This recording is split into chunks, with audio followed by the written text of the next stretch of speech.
Hey, how's it going, everyone? My name is Derek Afasi. I'm the owner of Afasi Financial Group and RetireSharp.com. Today's topic I want to discuss with you 401k withdrawals after the age of 60.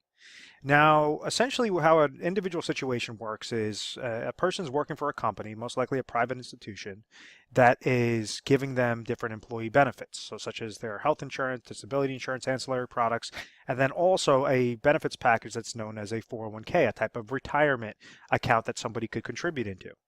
So as an individual is working for this company, they are paying this individual a salary, and now this person can take a portion of those dollars and place it into this type of retirement account that's deemed the 401k.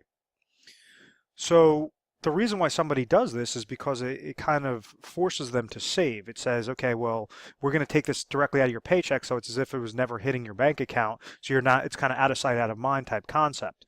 So throughout the years, as this person's working, 5, 10, 15, 20, 30 years, say he started at age 30, and now he's age 60, he would have been placing these small micro amounts into his 401k plan, depending upon how much he was placing in there, or he or she was placing in there, and it's going into this retirement account.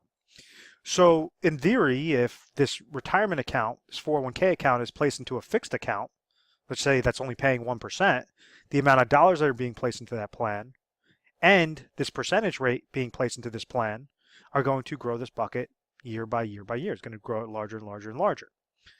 Now, this percentage rate is very important because this is where individuals are trying to really put the pedal to the metal and take some risks. So that's why this percentage rate is linked to the mutual funds that the 401k plan provider basically provides for them. So they might say, okay, you have in between 5 to 20 different mutual fund options, target date funds, aggressive funds, conservative funds, etc.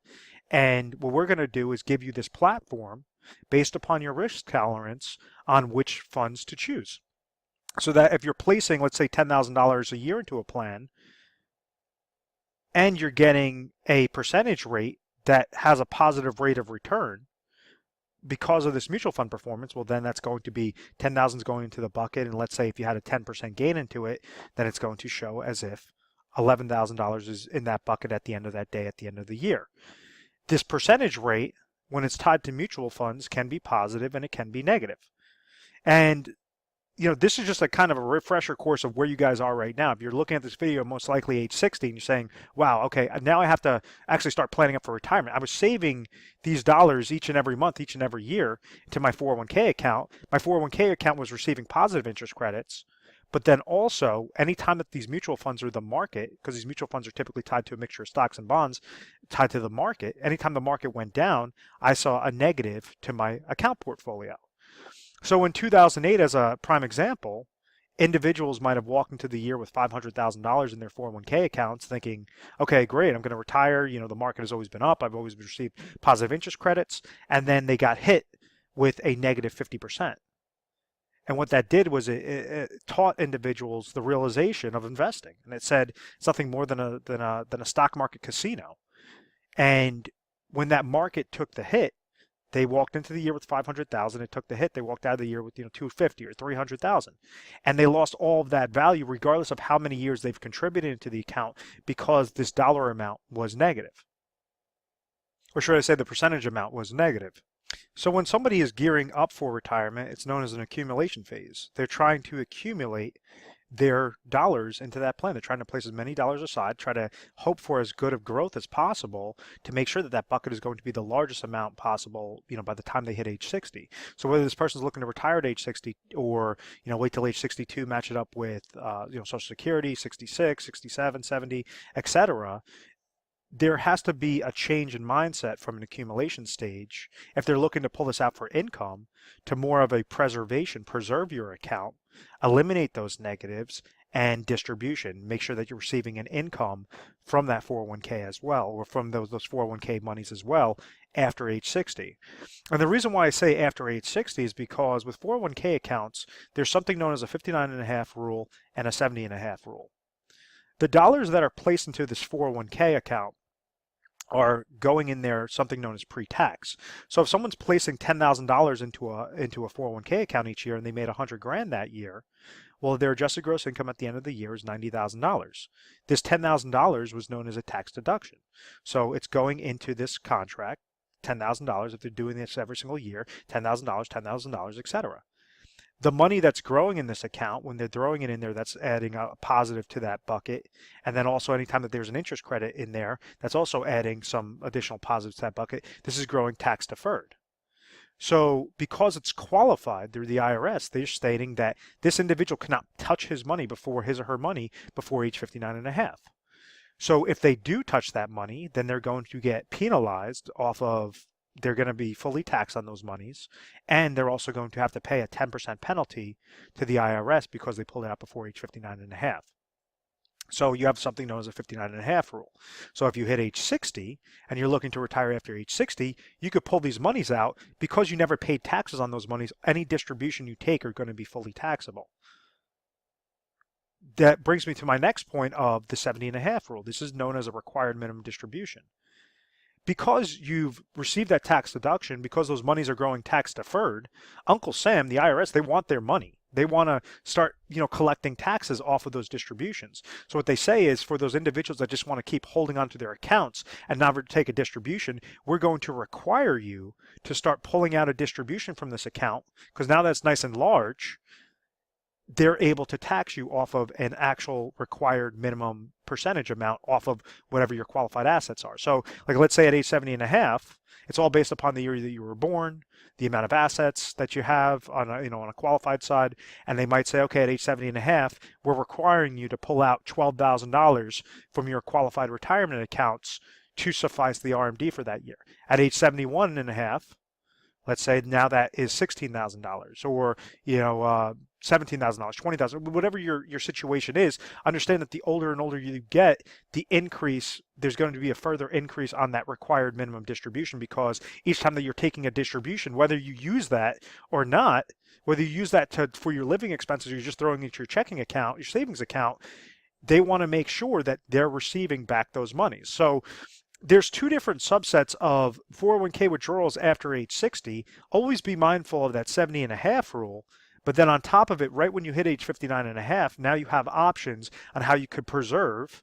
Remember that preservation and distribution phase. Preserve it properly, making sure that you're limiting those negatives and making sure that you're taking proper distributions, maximizing out, what that income is. And there's a really good Forbes article. It was written in 2011. What it did was it exposed a whole slew of mutual funds, or a whole slew of mutual fund and 401k related fees, where they're saying more drastically that those fees could range upwards in between, on average, 3 to 4% in a given year. So these are fees that individuals didn't even realize were happening within their accounts, that, basically this Forbes article has exposed.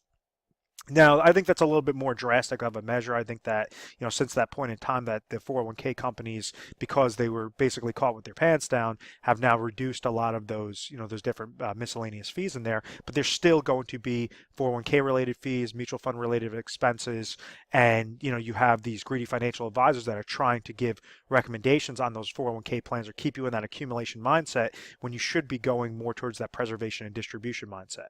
What do I mean by that? And a lot of financial planning is just a big game of leverage. So what we're trying to do is figure out that this 401k account is known as a qualified retirement account. Rather than go and when somebody retires, take their 401k and throw it into their checking account, well, now you took qualified monies, you threw that into non-qualified money, so therefore you have to pay full taxes on it. So there's ways on how you could leverage your existing 401k account after age 60 and splice them up into designated IRA contracts, because an individual retirement, a traditional individual retirement account, or IRA, is deemed a qualified account. So when you're doing a rollover, when you're taking a 401k and you're placing into an IRA, it's known as a rollover, where you could actually segment these IRAs into specifically designed processes or specifically designed accounts that correlate exactly to what your goals are. So what do I mean by that? The negative with keeping your dollars in a 401k is you have limited mutual funds. Yes, they might give you different options of stocks, bonds, mutual fund options, but you're going to be handcuffed to about that 5 to 15, 5 to 20 different mutual fund related options. So that's why right when you hit that age 60, you could go, and if you're looking for mainly a growth stage, you could go and roll that over into a traditional IRA that might have 300, 3,000 different options to choose from. So you just have more eggs in your basket. If you're looking at it as mainly an income phase, well, then you have to correlate it to what triggers confidence in retirement. And what I always say is there's three main things that every individual needs to figure out before they're retired, or if they're currently retired, and how to stay retired forever. And you have it as your number one is your income sources, your number two is your emergency funds, and then your number three is inflationary protection. So let's say this person's age 60 and they say, I want to retire at age 65. I want to correlate it to a Social Security need. I understand, after doing a budgeting analysis, I understand that exactly at age 65, my expenses are going to be $50,000 as a hypothetical example. At age 65, this individual is going to receive, let's just call it $30,000 of Social Security income, and then they also have $500,000 in savings in their 401k account. And then some other, checking and savings, but nothing. Basically, the 401k was the bulk of what their retirement savings were. In this sort of situation, if we're looking at the income goal, what do we have to figure out? We're saying, okay, we have a bucket of a qualified retirement account of $500,000.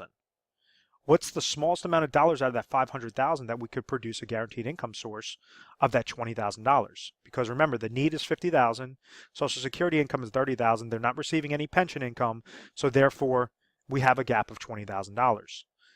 This person is currently age 60 and has a 5-year deferral to age 65. Well, you could suffice this type of requirement by leveraging something known as an IRA annuity with a lifetime income rider, so you're not losing control, but you're still able to receive guaranteed lifetime income at that age 65. Out of this specific type of contract, depending upon your area, depending upon your current age, depending upon how long your deferral is, male, female, those are different things that are going to, change which company may be most beneficial that is offering that specifically designed IRA annuity contract.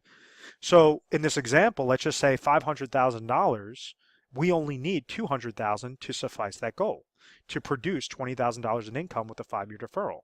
So what that tells us is now we have $300,000 that's left over out of the $500,000 bucket in the 401k. $200,000 went into an IRA annuity. $300,000 is left over, which brings us to our next stage, which is the emergency. You want to make sure that you have in between 6 to 12 months of emergency funds set aside so that if you ever come into that oh my gosh moment, you could pull from those accounts. You want to have something extremely liquid. The problem with annuity contracts is they have restricted liquidity depending upon how long of a contract you have it set up for. But essentially with this stage, we're trying to set it up for lifetime income. So therefore, you're trying to stay within that contract for the rest of your life. And that's the reason why only placing the smallest dollars in there is necessary, because you're not trying to siphon monies from those accounts. You're trying to allow that contract to do exactly as it's designed, but we're making sure that that's established in a qualified IRA, a traditional IRA account, and that's what was the rollover was conducted. So out of this, if we understand 6 to 12 months in emergency funds, well then let's leave another $50,000. You could set that up into like an IRA money market account. Qualified to qualified, $50,000 to say, if I ever come into that oh my gosh moment, I could pull that $50,000 out. Tree comes, falls through my house, my car breaks down, whatever that case may be. Health, basically different health expenses. The older you get, obviously, the more frail you become. You want to make sure that you have a sufficient amount of emergency in there. And then the last stage is when we're looking at the inflationary protection. And this could be covered with two different ways. You could set this up on different IRA annuity laddering strategies where you're having increases in income every few years to correlate to what your inflationary expenses are. Or you could say, I want to grow this account on an accumulation stage better than what my current options are on a 401k stage. So what that says, we have $250,000 left over in that 401k. You roll that over into a specifically designed, actively managed IRA portfolio that's giving you good growth potential, a lot more options, rebalancing your portfolio, etc., and something that will beat out the pace of inflation, that you're not looking to pull money from those accounts and and basically risk outliving those monies. And this brings me to my very last point. What happens too often is an individual says, okay, I have my 401k account. I've already accumulated all those monies. I'm just going to go and roll this over after I sever employment or after I, deem that I want to retire. I'm just going to roll this all into a qualified IRA contract that is actively managed or is, set up in my different risk, mutual funds, ETFs, stocks, bonds, etc. And the problem with that is a reverse dollar cost averaging effect. Is with the 401k account, if you leave in the 401k and you try to take distributions from your 401k, you have 401k related fees. If you have the help of the assistance of a financial advisor, they're going to be charging you advisor fees. So that's a fee, that's a negative. This is a fee, that's a negative. You are susceptible to that downward market losses. saying just like 2008, the market went down, your account could have gone down 50%. Even if the market goes down in a 10% interval, which is a very likely scenario, that's another negative on top of those two sets of fees. Then if you try pulling income from those accounts, that's a further negative. And then you have that inflationary risk, the longevity risk, all of these different things that are negating what will be the growth potential on that type of account. So when you're actually siphoning it out into specifically designed areas and specifically designed contracts, you have the income contract on the IRA that works really good for guaranteed lifetime income to suffice your goal. You have the emergency fund, which is not going to give you good return, but you have full liquid access on that. It's going to have very minimal fees, if any fees at all, because it's just, you basically just have that in there as just a type of emergency type account that you could just pull from. And then you have that growth stage that is going to protect you against that inflation, and making sure that you're trying to really put the pedal to the metal on the growth, and you could always pull from those monies later on. So I hope that makes sense. If you go and you roll it over all into one sort of growth stage, well, then you still have that reverse dollar cost averaging effect with different fees and negatives and downward market losses. If you throw it all towards that income stage, well, then you're going to have restricted liquidity. Yeah, you might have good income sources, which isn't a bad thing, but you're going to have restricted liquidity. And then if you throw it into the emergency funds, well, then you're not, there's nothing guaranteed. Basically, if you have 500,000 and you're trying to, siphon out, let's say 50 grand from this account every single year, well, after 10 years, you would have no more money left. So you basically run that risk of outliving those monies. So I hope that all of this makes sense, making sure that you're setting them up into specifically designed quadrants so that you have that peace of mind, you have that confidence in retirement. And that's where we come in, is we try to educate individuals on a daily basis, on a national basis. You can give us a call 24 hours a day, 7 days a week through our 1-800 number. It is 1-800-566-1002. And at any point in time, if you're gearing up for retirement, you're coming close to your age 60, you want to understand how to set up a proper withdrawal strategies from your 401k or your growth strategies, just give us a call. Basically, the way the process works is you'll talk to an assistant, and then you'll tell them their situation, and they'll patch you over to a specialist. The specialist is going to ask you a slew of questions. And there's many times that we're talking to individuals and we say, listen, there's nothing that you should do. You should just essentially stay put, don't make any changes, and you could get from point A to point B successfully. Now, on those other times that somebody does have gaps in their plans, they want to have that confidence, they want to have that security, that peace of mind, knowing, okay, this is why I'm making a specific transfer, a specific rollover. This is exactly what's going on with my monies, or what I can expect going forward. We're A+ rated on the Better Business Bureau. We've always had very good reviews. We've never had any complaints, as because of this methodical process. I want to thank you very much for watching this video. Please feel free to subscribe to our YouTube channel, Retire Sharp, so you can have access to the most updated videos. Thanks so much, guys.